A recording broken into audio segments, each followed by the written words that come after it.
안녕하세요, 친구들. 우리 친구들이 늘 행복한 꿈을 꾸길 바라는 조맘이에요. 오늘 하루도 행복하게 잘 지냈나요? 우리 오늘도 재미있는 이야기 들으며 행복한 꿈나라로 떠나 볼게요.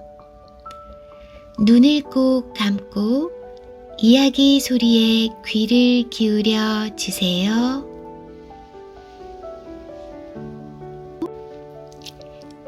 위대한 산토끼 이야기. 옛날 옛적 온 세상이 물이었을 때 위대한 산토끼 미차보가 헤엄을 치러 갔습니다. 미차보는 물속으로 어느 때보다도 깊이 내려가고 또 내려갔어요. 물속은 차갑고 어두웠지만 위대한 산토끼 미차보는 계속 헤엄을 쳤지요. 얼마나 멀리 그리고 깊이 헤엄쳐 갔는지 미차보는 마침내 바다 밑바닥에 이르렀지요. 발밑에서 모래가 밟혔어요. 미차보는 모래알갱이 하나를 집어 앞발로 단단히 감싸 쥐었지요. 그리고 힘센 뒷다리로 바닥을 박차고 위로 헤엄쳤어요. 한참이 지난 뒤 미차보의 머리가 물 표면을 가르고 물 위로 올라왔지요. 미차보는 햇빛을 받으며 바다 위에 둥둥 떠 있었어요. 미차보는 움켜쥔 앞발을 펴고는 작은 모래알갱이가 둥실둥실 물결에 쓸려가는 모습을 지켜보았어요. 위대한 산토끼의 눈앞에서 그 모래알갱이는 수천 개의 모래알갱이로 변하고 수천 개의 모래알갱이는 다시 몇백만 개의 모래알갱이로 변했어요. 마침내 그 모래알갱이들이 손바닥만한 땅을 이루더니 그 땅이 점점 커져 섬이 되고 나라가 되고 대륙이 되었어요. 그런데도 그 땅은 계속해서 커져갔지요. 미차보는 땅이 얼마나 커졌는지 몰랐어요.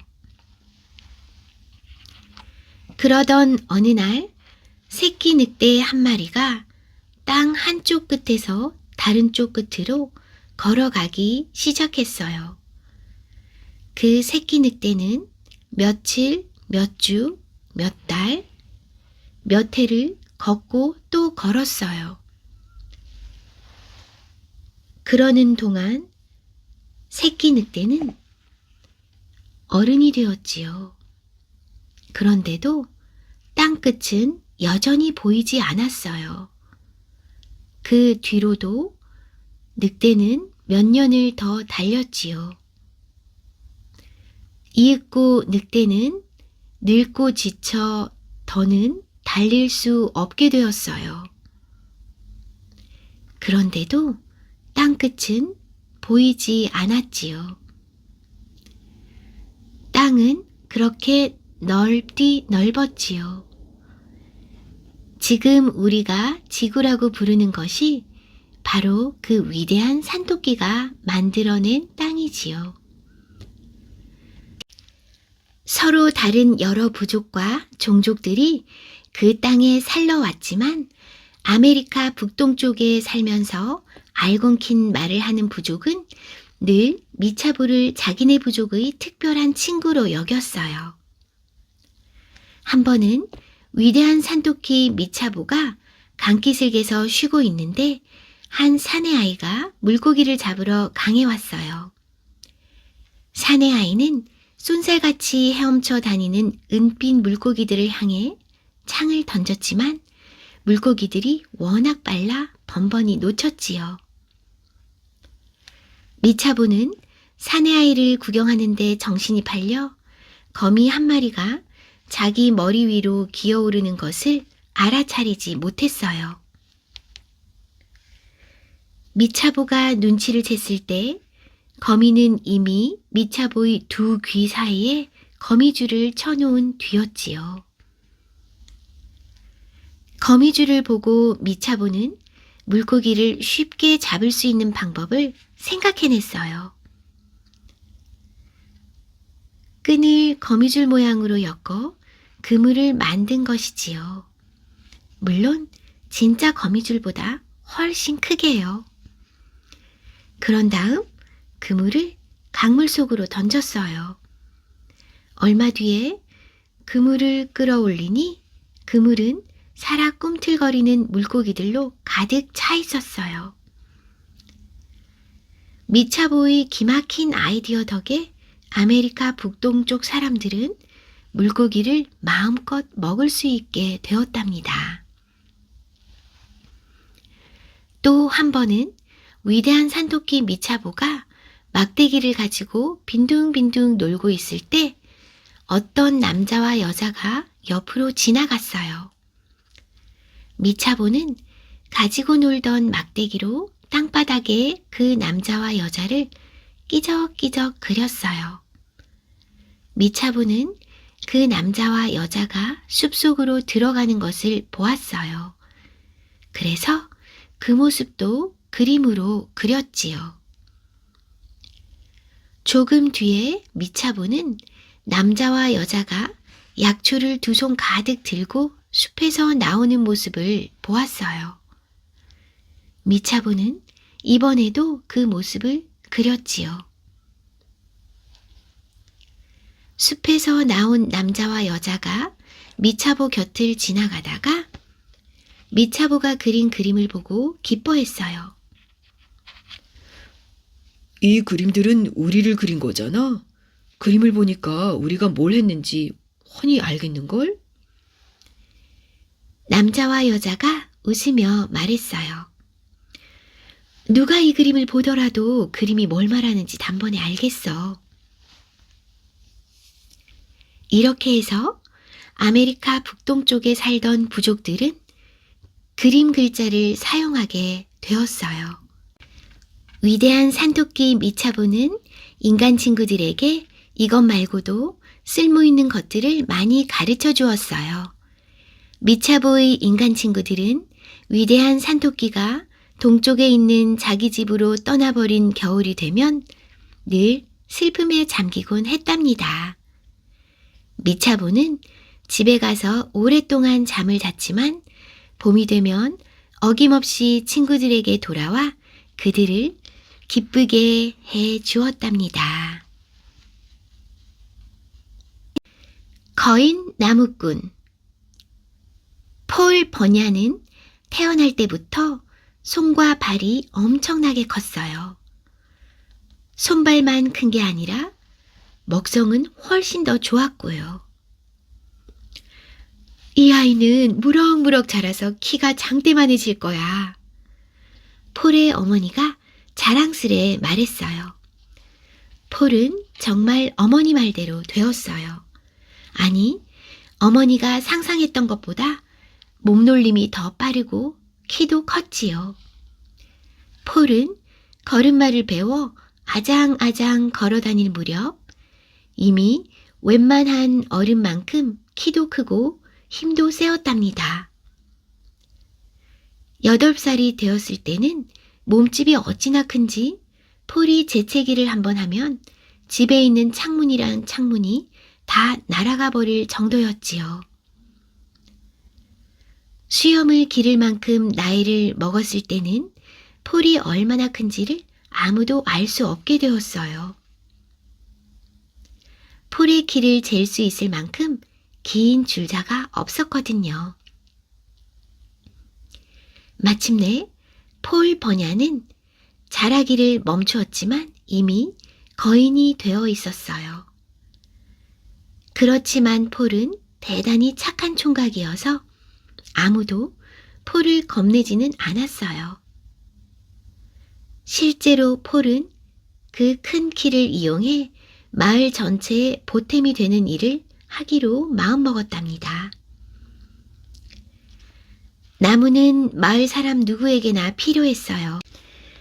집을 짓고 가구를 만들 나무, 마차를 만들고 마구간을 지을 나무, 기찻길 선로에 쓸 나무, 사람들이 전보를 보낼 수 있도록 전봇대를 세우는 데 쓸 나무, 나무를 쓸 일은 헤아릴 수 없이 많았답니다. 마을 남자들은 날마다 숲에서 크고 무거운 나무들을 베느라 고생이 많았어요. 폴 버냐는 나무 베는 일을 돕기로 했어요. 폴은 아무리 커다란 소나무도 도끼질 3번으로 간단히 쓰러뜨릴 수 있었거든요. 이 거인은 숲에 아주 멋진 벌목 캠프를 세웠어요. 폴 버냐는 나무를 얼마나 베는지 장부에 기록했는데 일주일에 잉크가 20통 넘게 들 정도로 빠르게 나무를 베었답니다. 마을 사람들이 원하는 나무를 다 갖고 나자 폴 버냐는 다른 먼 곳에서 주문을 받았지요. 이제 나무를 베기 위해 일꾼을 몇백 명은 두어야 했어요.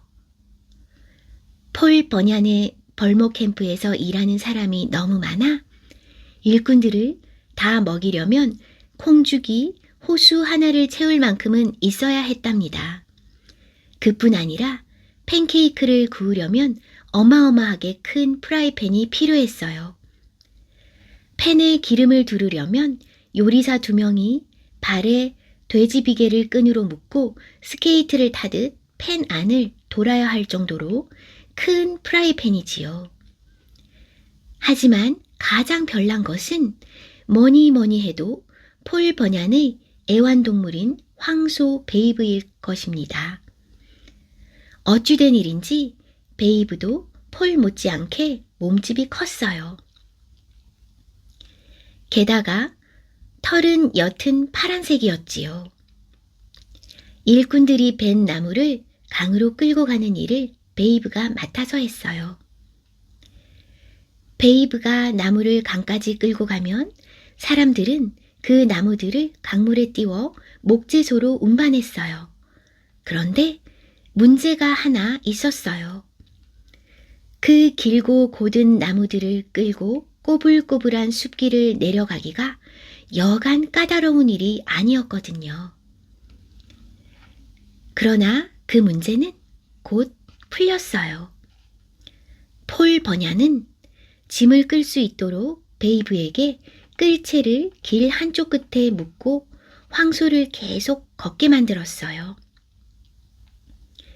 꼬불꼬불한 길모퉁이들이 모두 곧게 펴질 때까지요. 곧 길은 처음 시작되는 곳부터 끝나는 곳까지 쭉 곧아졌어요. 산골 풍경이 영원히 달라진 것이지요. 전에 내려오는 이야기에 따르면 폴 버냐니 북아메리카의 땅 모양을 지금의 모습으로 만드는데 도움을 준 것은 그때만이 아니라고 해요. 이 거인이 한 번은 곡괭이를 끌고 성큼성큼 걸어 다녔는데 이때 곡괭이가 땅에 남긴 자국이 지금 우리가 그랜드 캐년이라고 부르는 협곡이 되었다고 해요. 그랜드 캐년의 길이가 300km가 넘고 군데군데의 깊이가 1.6km가 넘는 곳도 있지요.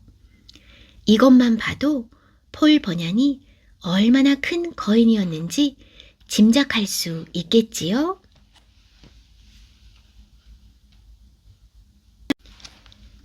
까마귀와 빛 한 조각. 세상의 꼭대기 근처에는 한 해 내내 눈과 얼음으로 뒤덮여 있는 땅이 있습니다.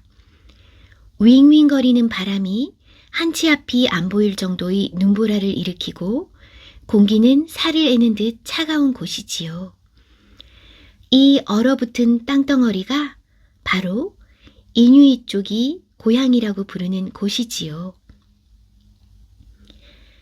한때 이누이 쪽의 땅은 한 해 내내 캄캄한 어둠에 묻혀 있었어요. 이누이 사람들은 어둠 속에서 북극곰들을 사냥했지요.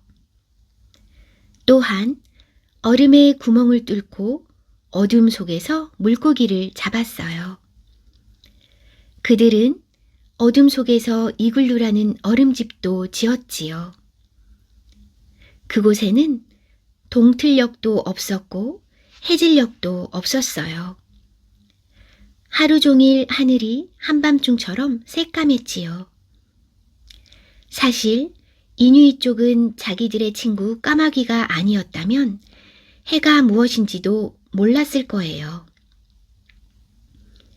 까마귀는 날개가 있기 때문에 이누이 사람들이 눈신을 신고 걷는 것보다 훨씬 더 멀리 여행할 수 있었어요. 까마귀는 어둠이 끝나는 곳, 그러니까 눈과 얼음으로 덮인 땅이 끝나는 곳까지 날아갔어요. 그곳 너머에는 해의 빛으로 하늘이 환했지요. 그곳에서 까마귀는 따스한 햇볕을 받으며 푸른 숲과 붉은 산과 푸른 강과 누런 들판 위를 날았습니다. 날이 저물 무렵 까마귀는 캄캄한 이누이 땅으로 돌아가 사람들에게 밝은 빛이 비추는 땅에 대해 이야기했어요. 해의 빛은 놀라워. 까마귀가 설명했어요. 꼭 번개 같은데 번개처럼 한번 번쩍하고 사라지는 게 아니야. 계속 하늘에 떠 있으면 세상을 멋진 빛깔로 밝혀주지. 이누이 사람들은 어슴푸레한 얼음집 안에 앉아 꿈을 꾸었습니다.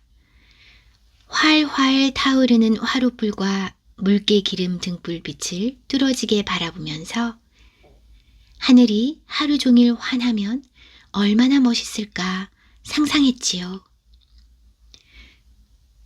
까마귀야, 그 빛을 우리에게 조금만 갖다 줘. 이누이 사람들이 까마귀 친구에게 부탁했어요. 까마귀가 하늘로 솟아올라 멀리 날아가는 것을 아무도 보지 못했어요. 까마귀의 깃털이 캄캄한 어둠처럼 새까맸으니까요. 다음 날 이누이 사람들은 까마귀가 떠난 것을 알게 되었어요. 까마귀는 날아가면서 이누이 사람들을 생각했어요. 정말 착하고 친절한 사람들이라고요. 이누이 땅에는 먹을 게 너무 적었습니다. 하지만 누구나 먹을 게 생기면 서로 나누어 먹곤 했지요. 까마귀는 세상 모든 사람들이 그렇게 착하지는 않다는 것을 알고 있었어요. 까마귀는 빛의 세상에 사는 사람들이 그 귀중한 햇빛을 이누이 사람들에게 한 조각도 나누어 주지 않을까봐 걱정스러웠어요. 까마귀는 한순간에 어둠을 벗어나 빛 속으로 들어갔어요. 얼마 지나지 않아 저 멀리 아래에 마을이 보였어요. 까마귀는 그 중에서 제일 크고 으리으리해 보이는 집으로 내려갔어요. 그 집은 마을 추장의 집이었어요.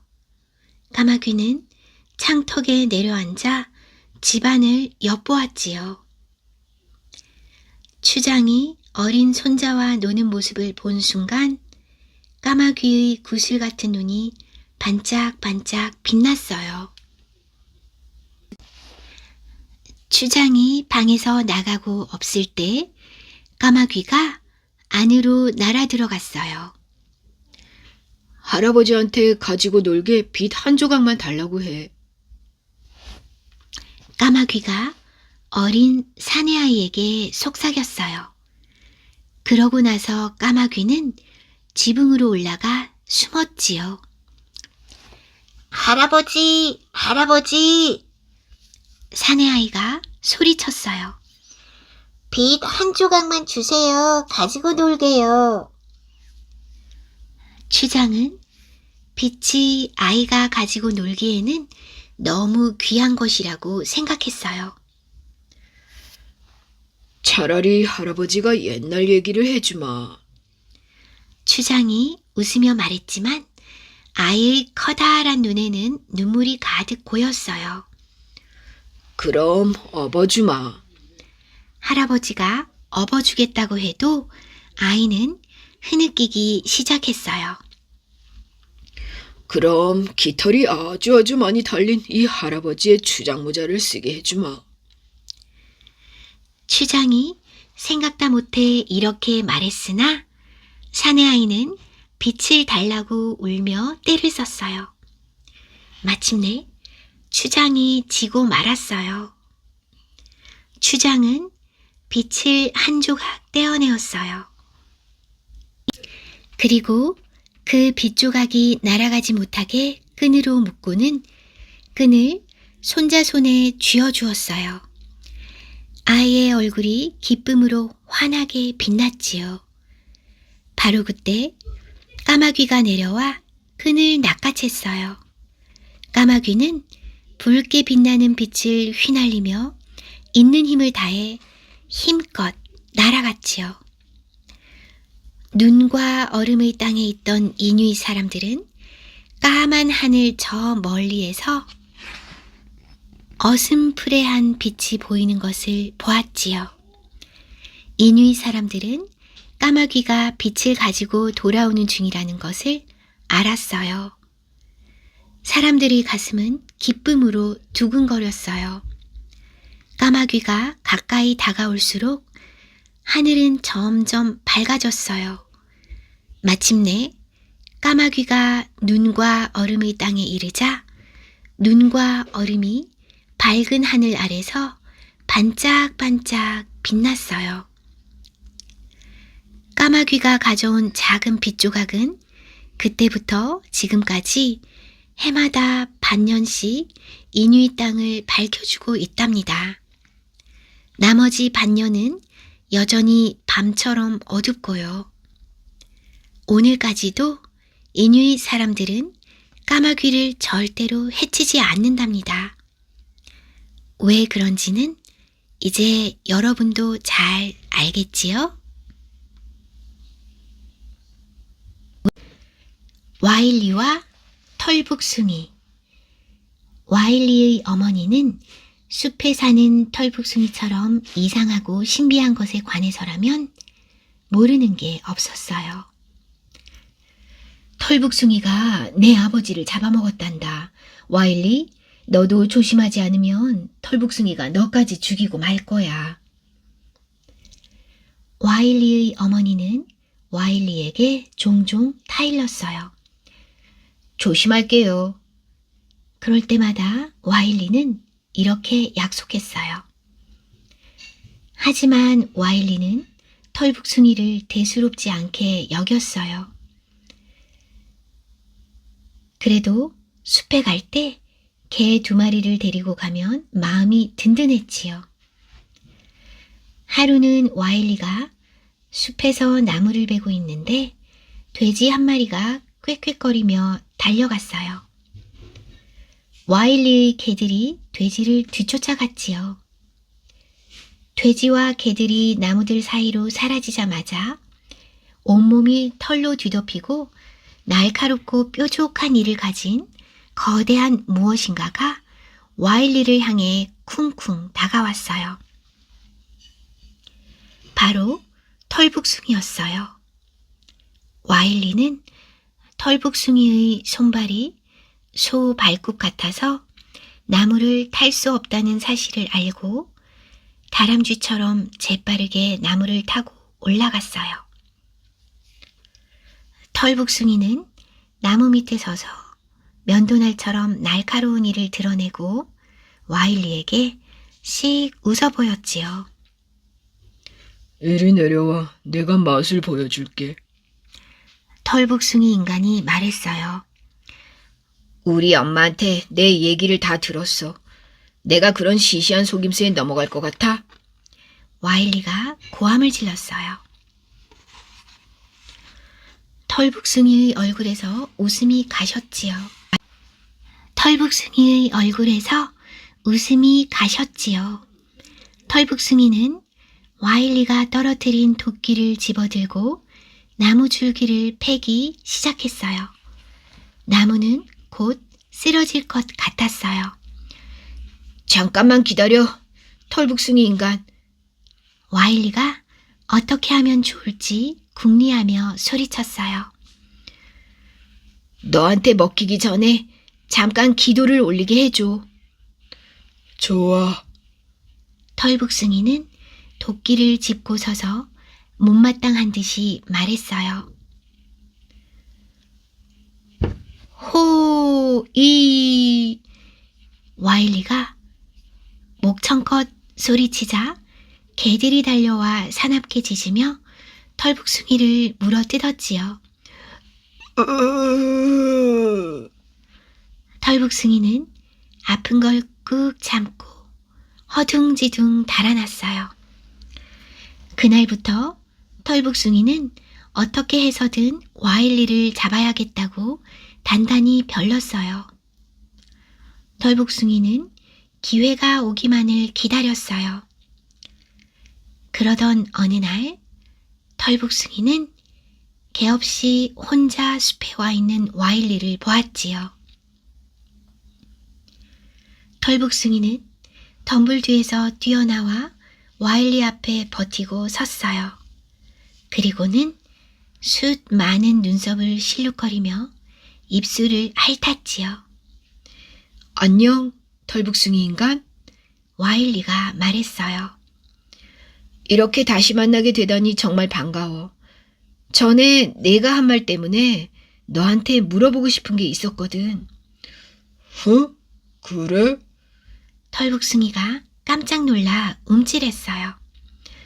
내가 마술을 할 줄 안다고 그랬잖아. 와일리가 말했어요. 그래서 말인데 물건들을 사라지게 할 수도 있니? 예를 들어 이웃집에 있는 밧줄을 몽땅 사라지게 한다든지 뭐 그런 마술 말이야. 물론이지. 털북숭이는 그러더니 눈을 꼭 감았다 도로 떴어요. 자, 벌써 됐어. 와, 대단한데? 와일리가 소리쳤어요. 걔가 밧줄에 묶여 있었는데 풀려났겠지? 호-이. 털북숭이는 불이 나게 숲속으로 달아났어요. 와일리의 어머니는 아들이 무척 자랑스러웠어요. 그리고 신이 났지요. 어떤 사람이 한 괴물을 3번 속이는 데 성공하면 괴물이 다시는 그 사람 주위에 얼씬거리지 않는다는 것을 알고 있었거든요. 다음 날 털북숭이가 와일리의 집을 찾아왔어요. 다음 날 털북숭이가 와일리의 집을 찾아왔어요. 와일리는 어디 있지? 털북숭이가 문을 세게 두드리며 고함을 질렀어요. 내 아이를 너에게 주면 우리 곁을 영원히 떠나기로 약속할 테냐? 와일리의 어머니가 물었어요. 그러지 뭐. 털북숭이는 고개를 끄덕였어요. 그럼 내 아이를 데려가거라. 와일리의 어머니가 와일리의 침대를 가리키며 말했어요. 털북숭이의 눈이 반짝반짝 빛났지요. 털북숭이는 이불을 휙 걷어내고 침대 위에 있는 것을 움켜잡았어요. 그러나 그것은 와일리가 아니라 꿀꿀거리는 새끼 돼지였어요. 이건 내 아이가 아니잖아. 털북숭이가 으르렁거렸어요. 내 아이 맞는데? 와일리의 어머니가 깔깔 웃었어요. 그 새끼 돼지 어머니가 내 거니까 그 새끼도 내 거라고. 이젠 내 것이 됐지만. 털북숭이가 화가 나서 펄펄 뛸 때 소파 밑에 숨어있던 와일리가 기어 나왔어요. 털북숭이, 우리한테 3번이나 속았군. 와일리가 환하게 웃었어요. 그러니 이제 다시는 우리 곁에 얼씬거리지 마. 호, 이, 털북숭이는 비명을 지르며 와일리의 개들에게 쫓겨 숲속으로 달아났답니다. 토끼 선생과 타르 토끼. 여우 선생의 가장 큰 소원은 토끼 선생을 잡는 것이지만 별의별 꾀를 다 내고 속임수를 써도 여우 선생은 번번이 허탕을 쳤어요. 그 똑똑한 토끼 선생이 언제나 자기보다 한 수 위였던 것이지요. 이번에는 틀림없어. 여우 선생은 벌써 토끼 선생을 다 잡기라도 한 듯 혼자서 낄낄거렸어요. 이번에는 정말로 빈틈없는 계획을 짜놓았거든요. 토끼 선생은 다시는 깡충깡충 뛰지 못할 것이며 뻔뻔한 이야기를 늘어놓지도 건방진 표정으로 웃지도 못하게 될 것이지요. 그날 밤 여우 선생은 끈적끈적하고 시커먼 타르 한 덩어리를 잘 매만져 새끼 토끼 모양으로 만들었어요. 그런 다음 곧바로 그 타르 토끼를 길 한복판에 갖다 놓았어요. 토끼 선생이 상추밭으로 아침 산책을 갈 때 볼 수 있게 말이지요. 그렇게 해놓고 여우 선생은 도랑 속에 숨어 있었어요. 이제 남은 일은 기다리는 것 뿐이었어요. 다음날 아침 해가 뜨자 토끼 선생이 조심성이라고는 없이 깡충깡충 길모퉁이를 돌아왔지요. 안녕. 토끼 선생은 타르 토끼를 보고 인사를 건넸어요. 날씨 한번 좋지 않니? 타르 토끼는 대답이 없었어요.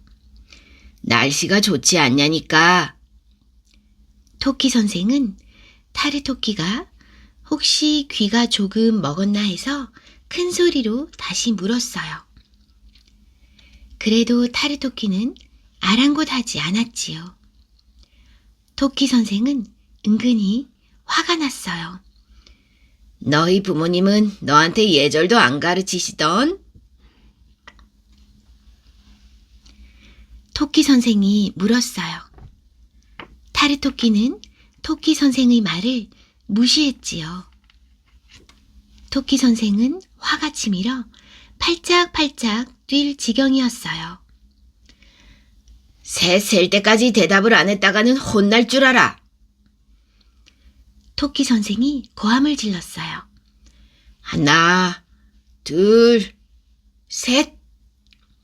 철썩! 토끼 선생이 타르 토끼를 때렸지요. 그 순간 토끼 선생의 앞발이 풀을 발라놓은 것처럼 타르 토끼에게 들러붙었어요. 토끼 선생이 다른 쪽 앞발로 타르 토끼를 쳤어요. 그 발도 들러붙었지요. 퍽! 토끼 선생이 이번에는 타르 토끼를 뒷발로 찼어요. 그 순간 토끼 선생은 한 발로 서 있는 자신을 발견했어요. 툭! 토끼 선생이 다시 발길질을 했어요. 이제 토끼 선생은 잡히기 딱 좋은 꼴이 되고 말았지요. 그때 여우 선생이 도랑에서 뛰어나와 배를 잡고 웃어댔어요.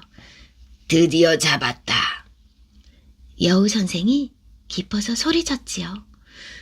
오늘 밤에는 맛있는 토끼구이를 먹게 되겠군. 그 소리를 들은 토끼 선생은 마음이 놓인다는 듯 크게 한숨을 내쉬었어요. 아이고 고마워라. 토끼 선생의 말에 여우 선생의 낯빛이 어두워졌어요. 널 구워 먹겠다는데 걱정도 안 되냐? 여우 선생이 으르렁거렸어요. 나는 토끼구이가 되는 것보다 더 나쁜 일이 있을 줄 알았거든. 토끼 선생이 능글맞게 웃었어요. 옳거니 내 놈을 굽지 말고 물에 빠뜨려 죽여야겠구나. 여우 선생이 소리쳤어요. 그거 참 다행이군. 토끼 선생이 낄낄 웃었어요. 물에 빠지는 것도 그다지 나쁘지는 않으니까. 그럼 꼬리에 끈을 묶어 거꾸로 매달까? 여우 선생이 새처럼 빽빽거렸어요. 마음대로 하시지, 여우 선생. 토끼 선생이 싱글거렸어요. 나를 구질구질하고 가시투성이인 들장미밭에 내던지지만 말아줘. 그게 내가 나한테 할 수 있는 가장 나쁜 짓이거든. 좋았어. 그렇다면 들장미밭에 던져주마. 여우 선생이 소리쳤어요. 여우 선생은 토끼 선생의 귀를 움켜잡고 타르 토끼에게서 떼어내어 멀리 내던졌어요. 토끼 선생이 쿵 떨어진 곳은 바로 가시 돋친 들장미 밭이었어요. 헤헤헤. 토끼 선생이 팔짝팔짝 뛰어 몸에서 먼지를 털어내며 낄낄거렸어요. 내가 태어나고 자란 곳이 바로 들장미 밭이라네. 여우 선생. 이번에도 속아 넘어간 쪽은 여우 선생이었어. 여우 선생은 분해서 울부짖는 사이에 토끼 선생은 기분 좋게 깡충깡충 뛰어 상추밭으로 갔지요.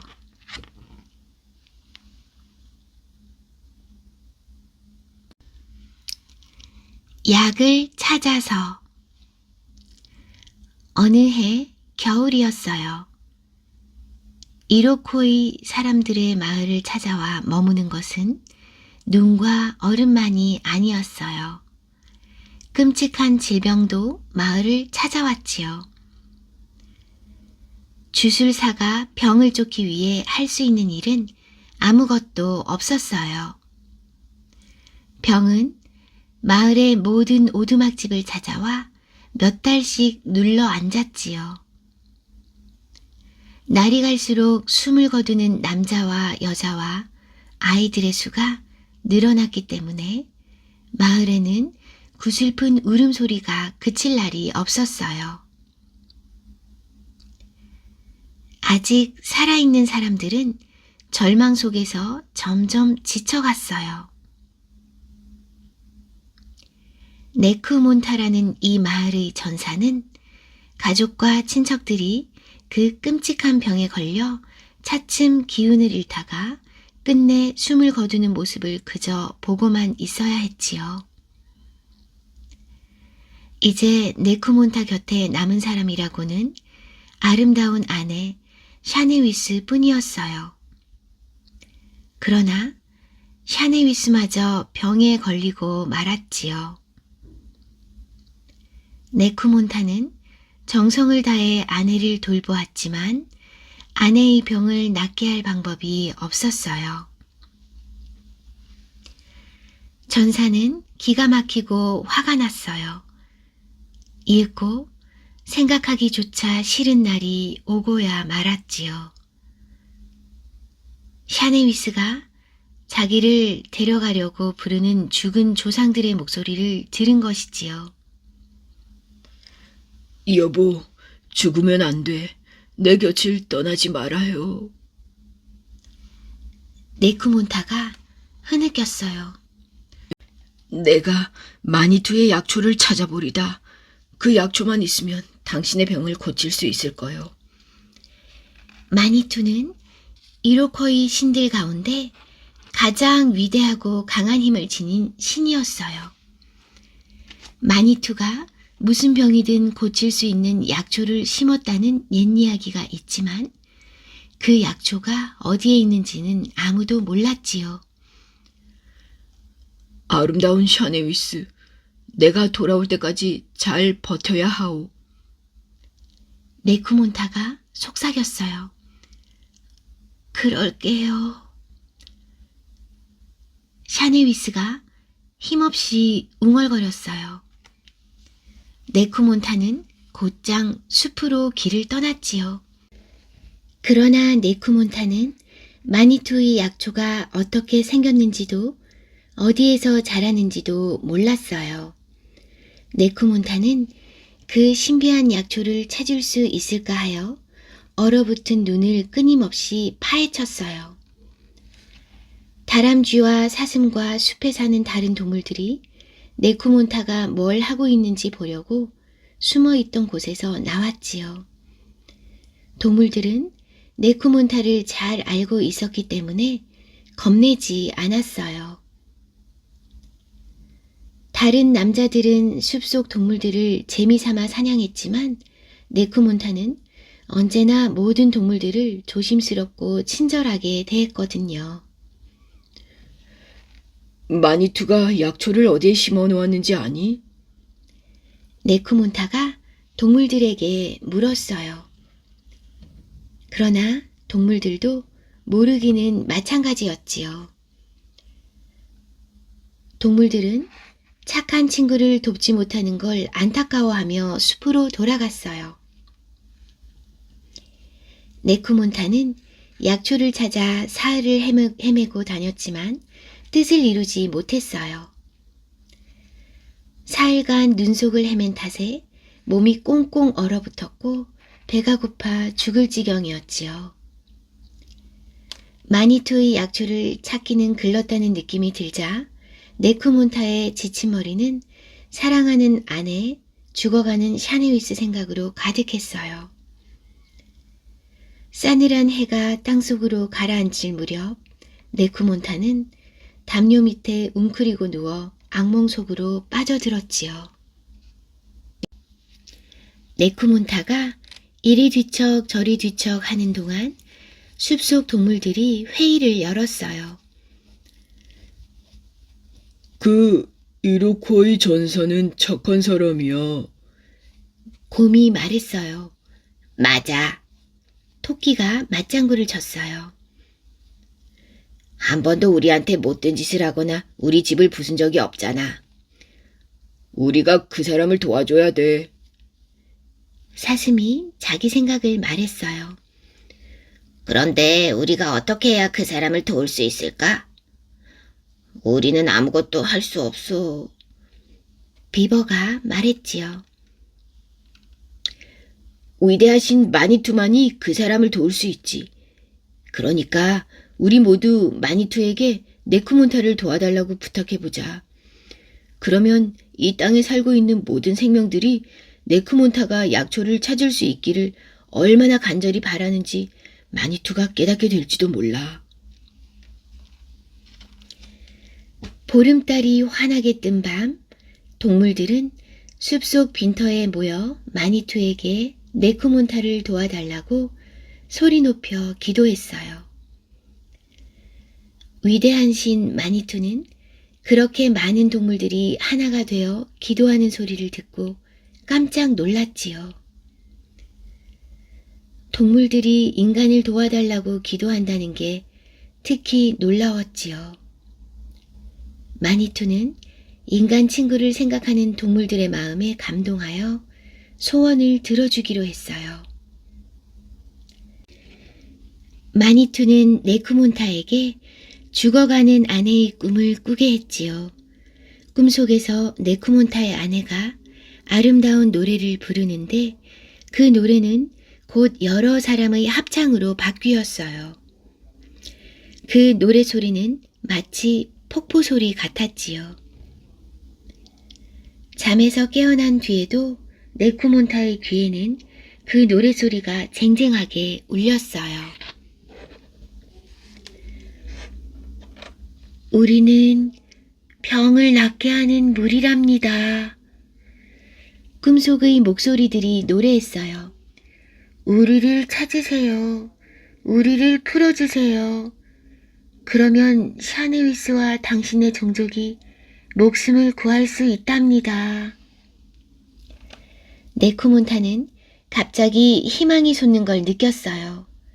네코몬타는 위아래를 두리번거리다 마침내 노래가 어디에서 나오는지 알게 되었어요. 바로 자기 발밑에 지하샘물이 있었던 거지요. 숲속 동물들은 네코몬타가 열심히 흙을 파헤치는 모습을 걱정스레 지켜보았어요. 조금 지나자 휙 하는 소리와 함께 수정같이 맑은 물이 분수처럼 솟구치더니 냇물을 이루어 언덕으로 콸콸 흘러내렸지요. 그 샘물이 네코몬타에게 튀는 순간 네코몬타는 몸에서 힘이 샘솟는 것을 느꼈어요. 그 물은 보통 샘물이 아니라 신비한 힘을 지닌 물이었지요. 그 약수를 가죽부대에 담아 마을로 달려가는 동안 네코몬타의 가슴은 세차게 두근거렸어요. 아름다운 아내의 눈은 곧 예전처럼 밝게 빛났지요. 병에 걸린 다른 사람들도 오래지 않아 건강을 되찾았고요. 동물들은 네코몬타가 베풀어준 친절에 이렇게 보답했고, 사람들은 위대하고 선한 마니투에게 진심 어린 감사의 기도를 올렸답니다. 아기와 신. 글루스카프 신은 위대한 전사였어요. 글루스카프는 여러 차례 전쟁에 나갔는데 그때마다 이기고 돌아왔지요. 글루스카프는 단지 힘과 용기만 가지고 싸우는 게 아니었어요. 꾀와 재치도 글루스카프가 가진 중요한 무기였지요. 글루스카프는 전쟁을 치르느라 오랜 세월 집을 떠나 있었어요. 마침내 집으로 돌아온 글루스카프는 계속된 전쟁에서 이겨 커다란 명성을 얻자 거만해졌어요. 이 세상에서 나를 두려워하지 않고 나를 따르지 않는 이는 없다. 글루스카프가 큰 소리를 쳤어요. 아니에요, 있어요. 한 여자가 대담하게 소리 높여 말했어요. 당신을 두려워하지 않는 사람을 내가 알고 있는걸요? 그 사람은 아마 당신 말에 고분고분 따르지도 않을 거예요. 위대한 글루스카프를 모르는 사람이 있단 말이냐? 기분이 상한 신이 소리쳤어요. 감히 내 이름을 듣고도 떨지 않는 사람이 누구란 말이냐? 와시스라고 해요. 여자가 침착하게 대답했어요. 와시스라. 글루스카프는 생각에 잠겼지요. 오랜 세월 수많은 전쟁터를 돌아다녔지만 와시스라는 전사의 이름을 들어본 적이 없었거든요. 내 말이 정말로 사실이냐? 당황한 글루스카프가 물었어요. 그렇고 말고요. 여자가 눈빛을 반짝이며 말했지요. 와시스는 언제나 자기가 하고 싶은 대로만 하시지요. 와시스는 누구 말도 듣지 않아요. 글루스카프님의 말에도 따르지 않을걸요? 그렇다면 그 와시스라는 사람 힘이 굉장히 센가 보군. 글루스카프가 말했어요. 와시스가 케와우쿠만큼 크더냐? 케와우쿠는 거인 종족이었어요. 와시스의 마법이 메데콜린의 마법보다 뛰어나더냐? 메데콜리는 솜씨 좋은 마술사였어요. 와시스가 파몰라처럼 사악하더냐? 파몰라는 밤의 악령이었어요. 오아시스는 난쟁이보다 작습니다. 마술도 모르고 전혀 사악하지도 않아요. 여자가 말했지요. 글루스카프는 어리둥절했어요. 그렇다면 특별한 게 하나도 없다는 얘긴데 감히 나한테 도전장을 보내. 글루스카프가 소리쳤어요. 그 와시스라는 사람을 내 눈으로 보고 한 수 가르쳐줘야겠다. 그자가 있는 곳으로 나를 안내하거라. 오아시스는 가까이 살아요. 여자가 대답했어요. 저를 따라오세요. 여자는 자기 이웃들의 오두막집이 있는 곳으로 신을 안내했어요. 와시스가 이 마을에서 보통 사람들과 함께 산단 말이냐? 글루스카프가 당황해서 물었지요. 여자는 아무 말 없이 글루스카프를 자기 집으로 데리고 갔어요. 여기는 내 집이 아니더냐? 글루스카프가 놀라 소리쳤어요. 예, 오아시스도 여기 산답니다. 여자는 신을 집 안으로 안내했어요. 글루스카프가 집 안을 휘둘러 보았어요. 오아시스가 대체 어디에 있는 거냐? 신은 어깨를 으쓱했어요. 저기요. 여자는 깔기 위에 앉아 사탕 조각을 맛있게 빨고 있는 아기를 가리켰어요. 저 아기가 와시스라고. 글루스카프가 소리쳤어요. 글루스카프는 고개를 뒤로 젖히고 껄껄 웃었지요. 예, 와시스는 제 아들입니다. 여자가 미소를 지었어요. 여자는 그 위대한 전사신이 탐험과 모험과 전투에 대해서는 모르는 게 없지만 아기들에 대해서는 아무것도 모른다는 사실을 알고 있었지요. 한 번도 아기를 만나본 적이 없었으니까요. 이리 오너라, 와시스. 글루스카프가 어르듯 말했어요. 글루스카프는 몸을 낮추고 아기를 향해 두 팔을 뻗었어요. 아기는 두 눈을 동그랗게 뜨고 낯선 남자를 보면서 생글생글 웃었지요. 그러더니 도로 손에 들고 있던 사탕을 빨았어요. 허허, 그 녀석. 글루스카프는 조금 짜증이 났어요. 사람들한테 자기 말을 곧바로 따르게 하는데 실패하기는 이번이 처음이었거든요. 하지만 글루스카프는 포기하지 않았어요. 이 영리한 신은 두 손을 입에 대고 아름다운 새소리를 냈어요. 여자가 탄성을 질렀어요. 그러나 와시스는 글루스카프가 내는 새의 노래소리를 들은 척도 하지 않았지요. 갑자기 귀머거리가 되기라도 한 것처럼요. 글루스카프는 불같이 화가 났어요. 이리 와. 신은 발로 바닥을 구르고 팔을 흔들며 고함을 질렀어요. 당장 이리 오라니까.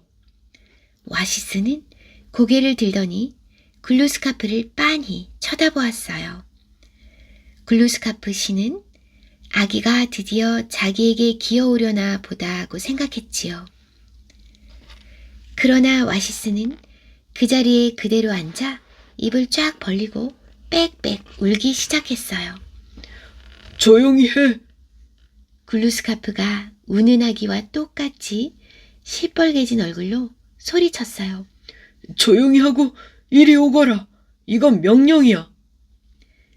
글루스카프의 고함 소리가 커질수록 와시스의 울음소리도 커졌어요. 물론 와시스는 앉은 자리에서 꼼짝도 하지 않았지요. 마침내 글루스카프는 마법을 썼어요. 상대에게 마법을 거는 노래를 부르기 시작했지요. 그 노래의 힘이 얼마나 강력한지 악령들이 그 노래를 피하기 위해 깊은 땅속으로 도망갔다는 이야기가 있을 정도지요. 드디어 와시스가 울음을 그치고 노래소리에 귀를 기울였어요. 와시스는 눈물이 그렁그렁한 눈을 깜빡거리더니 활짝 웃었지요. 글루스카프의 노래에 마음이 누그러졌는지 아기의 작은 눈꺼풀이 스르르 내려앉았어요. 와시스는 신에게 기어가는 대신 잠이 들고 말았지요.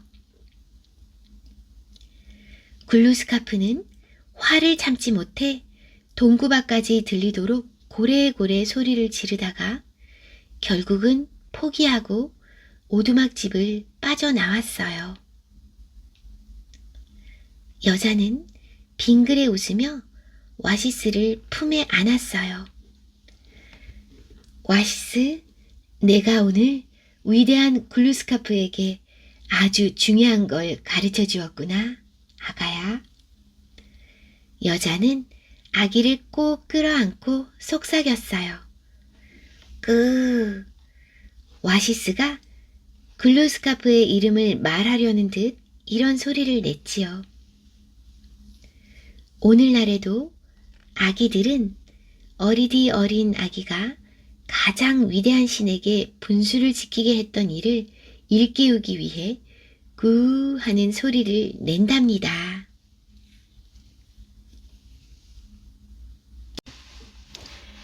날개가 있다면 내 고향 아프리카는 해가 얼마나 뜨거울지 궁금해. 존이 속삭이듯 말했어요.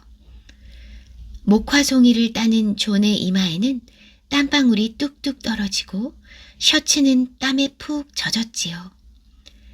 메리가 한숨을 쉬며 소근소근 말했지요. 고향에서는 일을 해도 우리를 위해서 했을 텐데 백인들에게 돈을 벌어주기 위해서가 아니라 우리 가족을 위해서 말이야. 날마다 똑같은 일이 되풀이되었어요. 아프리카 노예들은 해가 뜰 때 일어나 아침도 못 먹고 목화밭으로 끌려갔어요. 해가 질 때쯤이면 노예들은 온몸이 쑤시고 배가 고파 속이 쓰렸어요. 아픈 다리를 끌고 절름거리며 돌아와 봐야 그들에게 돌아오는 것이라고는 멀건 죽 한 사발과 딱딱하게 말라 비틀어진 빵 한 조각 뿐이었어요. 그러나 농장 주인인 백이는 큰 집에서 은그릇에 담겨 나오는 맛있는 음식을 배불리 먹었지요. 아버지의 날개가 나에게도 있다면 멀리 날아갈 수 있을 텐데. 톰이 중얼거렸어요. 그게 무슨 소리니? 존이 놀라서 물었어요. 말 그대로야. 아버지의 날개가 나한테도 있었으면 좋겠다고. 톰이 작은 소리로 대답했어요. 노예들은 감독관이 탄 말이 뒤에서 다가오는 소리를 듣고 입을 다물었지요. 감독관은 하루 종일 말을 타고 목화밭을 돌며 노예들이 열심히 일하는지 감시했어요. 그러다가 잡담을 하는 노예를 발견하면 사정없이 채찍을 내리쳤지요. 감독관이 멀어지자 톰이 다시 속삭였어요. 우리 부모님들이 아프리카에 살던 시절 그분들에게 날개가 있어 날 수 있었다는 거 넌 몰랐니? 메리와 존은 놀라워하며 고개를 가로저었어요. 정말이야. 그분들은 아름답고 까만 날개가 있어서 새처럼 자유롭게 하늘을 날아다니셨어. 그런데? 메리가 소리 죽여 물었지요. 백인들이 우리 부모님들을 억지로 배에 태워 바다 건너 이곳으로 데려온 뒤에는 너무 고생을 해서 날 수 있는 힘을 잃고 말았대. 톰이 슬픈 목소리로 설명했어요. 그분들의 날개는 바싹 오그라들어서 점점 작아지다가 끝내 없어지고 말았어. 우리는 아예 날개가 없이 태어났고. 메리와 존은 온종일 날개를 달고 날아다니는 것만 생각했어요. 뜨거운 아프리카의 햇볕 아래서 날아다닌다면 기분이 어떨지 궁금했지요. 메리와 존은 아프리카의 밝은 하늘을 나는 기분이 어떨지 상상해 보려고 애썼어요. 그날 밤 존은 딱딱한 침상에서 잠이 들었어요. 존은 날개를 달라고 목이 터져라 외치는 꿈을 꾸었지요. 그런데 얼굴에 주름이 많은 어떤 노인이 존의 침상 곁에 나타나 존을 흔들어 깨웠지요. 나는 옛 기억을 간직하고 있는 사람이란다. 노인이 눈을 반짝이며 말했어요. 다른 사람들도 깨워서 같이 밖으로 나오너라. 곧 모든 노예들이 싸늘한 달빛 아래 모였어요. 서로 손을 잡아라. 노인이 시키자 모두들 바싹부터 손을 잡았지요. 노인은 눈을 지그시 감고 주문을 외듯 이상한 말들을 읊조리기 시작했어요. 노예들의 등골에 소름이 쫙 끼치더니 등 근육에서 이상한 힘이 솟는 것 같았지요. 난데없이 노예들의 옷을 뚫고 큼직한 날개가 돋아났어요. 노예들이 두세 번 힘차게 날개를 퍼덕이자 모두 함께 어두운 밤하늘로 솟아올랐어요.